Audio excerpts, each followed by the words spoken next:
shake down the equipment, and in some cases, some of the riders who have never been here to Daytona before, but plan to race in the Daytona 200, just trying to get as much seat time and as many laps in under the belt before next March's Daytona 200. So it should be an interesting afternoon. Conditions could not be any better. Do you guys have a zip tie? All of the tire companies that are here, Bridgestone, Pirelli, Dunlop, and Michelin, they'll be trying to gather as much data and information as well that will help them in their efforts for the Daytona 200. Let's go back on pit road. Rich Chambers and Kenny Abbott.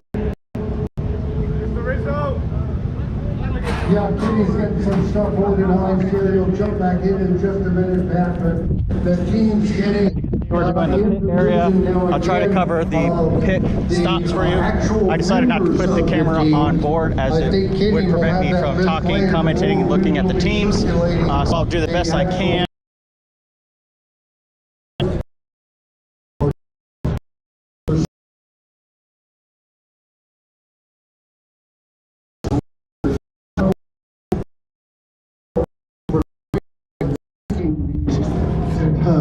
Skilled riders, you know, it all started a long time ago with a guy named Kevin Schwantz, you know, and he has brought more and more riders into the sport and supported so much of the sport of road racing here in the United States. And number 70, just another of the guys being investigated by the Vision Wheels crew. I don't know if they're going to do the entire team challenge event or not, but I'm sure they're using this for practice for next year. Yeah? Checking the entry list that we got here, Richard, up on the MindLapse Speed High website, no number 70 machine listed, so this may be a late entry. We can't tell you among the riders in the field.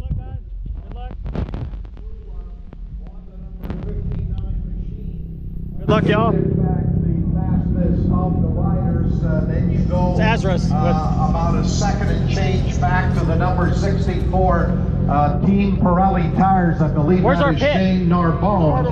Okay. So Matt Trula, the 34-year-old who has been racing this year primarily in the British Superbike Championship. I am running this on a 1000, I believe he ended up I'll try to recruit someone to take this 11th, over. I believe, is his final tally while I do my in the part. championship aboard a Honda CBR 1000RR. But certainly with a quick time out of the practice and qualifying from this morning that kicked off at 8 o'clock as we prepare for the final grid sheet to be put together, and Kenny Abbott should have the list of riders for each of the teams, going with multiple riders. Others It is live. run here solo and will either be actually trying to win it as a single rider or using it with lots of stops on pit road to make changes and adjustments, particularly those riders who are working with the various tire manufacturers, Dunlop, along with Bridgestone, Michelin, and Pirelli, getting some valuable data that they will use to come here ready to go back in March. Yeah, thanks, Todd. We haven't gotten a final list yet of the riders for each of the teams, but you're right, Matt Trullo will start on pole position on the number 59 with the number 64 Pirelli Tires machine in the middle of row 1, and the 35X BPM machine out of Davie, Florida, starting on the outside position of row number 1. Max Angles, Baus Racing, and Antel Halas will be there in row 2 with 103 top row 1 starting from the inside of row number 3. Marvin Fritz and Grease Monkey Racing rounding out the third row here. Should be exciting. GTO, GTU, and GT Light. 3 different classes racing here for 2 hours around the beautiful Daytona International Speedway.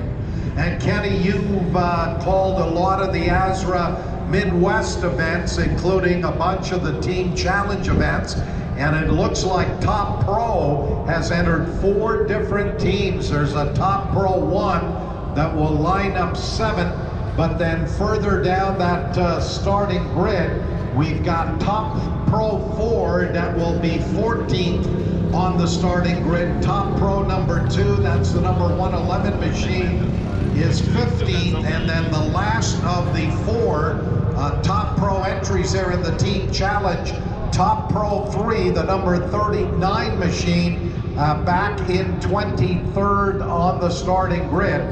And as we look at what we've got here on the MyLap Speed Hive website, on the printout, a total of 35 teams listed. 2 of those teams did not turn an official qualifying time in the practice and qualifying sessions from this morning. Let's go back on pit road and check in with Rich Chambers and Kenny Abbott. I'm getting headed up to my position up in the tower now.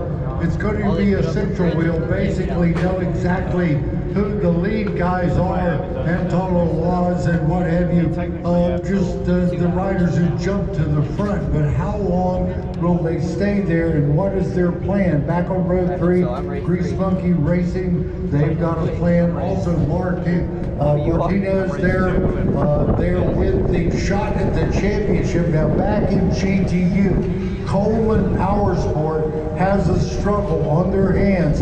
So we'll be talking about that GTU battle all afternoon long. Pat? I was just going to jump in and say it is a battle in GTU, just 6 points separating Coleman Powersports and Hazardous Racing, the 139 points for them. So that GTU championship battle, I'm sure will go right down to that very last lap, depending on where those 2 teams are running. And then a little further back is the Darcy Birch entry. They've got 110 points, so they've got 35 points to make up. I think that's a tall order here this afternoon.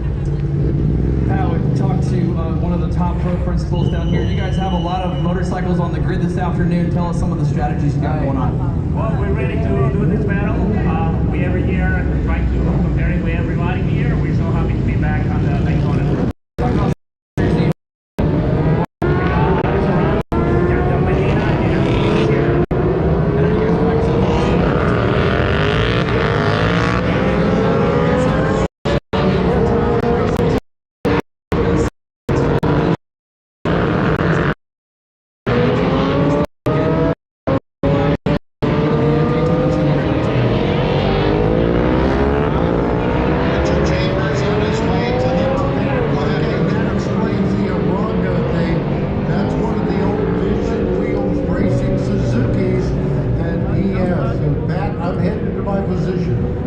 Okay, we'll check in with Richard Chambers and we'll call the action through the infield.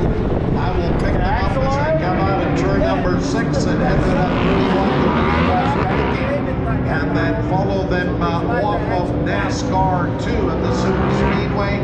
That 3,000-foot run down the back straightaway to the chicane, and then through the east banking as they come back here to complete the lap that measures 3.51 miles around.